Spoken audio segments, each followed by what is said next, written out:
ಓಂ ಶ್ರೀ ಸಾಯಿರಾಮ್.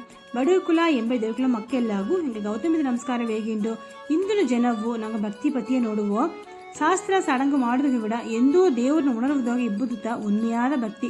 ಅದಾವುದು ಎಲ್ಲ ಜಾಮನವು ಆ ಗುಡಿಯ ಕುಲುಗುದ ವಿಡ ಒಂದು ನಿಮಿಷ ಉನ್ಮೆಯಾದ ಗವದೋಗೆ ದೇವ್ರನ್ನ ನೆನಚುದೇ ಭಕ್ತಿ ಎಂದು ಹೇಗ್ಯಾರ. ಆ ದೇವರು ಎದುರು ನೋಡುವುದು ಆ ಜಾಮವಲ್ಲ, ನಂಗೆ ಗವವತ. ಆ ಭಕ್ತಿ ಎಂದಲೇ ಒಂದು ಒഴുಕ, ಅದಾವುದು ಪೊಯ್ಯಾಗಾದಿಬ್ಬುದು, ಅರ್ಥವಕ್ಕೆ ಕೆಟ್ಟದು ಮಾಡಾದಿಬ್ಬುದು, ತೇವಿಲ್ಲಾದ ಕೋಪವ ಕಮ್ಮಿ ಮಾಡುದು. ಇದೆಲ್ಲ ಭಕ್ತಿ ಮಾಡೋಕರ ಯಥಾರ್ಥವಾಡದೆ.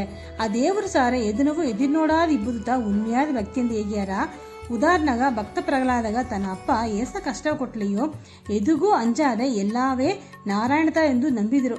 ತೂಣಿலும் இருப்பார் துரும்பிலும் இருப்பார் ಅದೆಂಬ ತತ್ವವ ಉಣತಿರೋದು ಪ್ರಹ್ಲಾದನ ಭಕ್ತಿತ.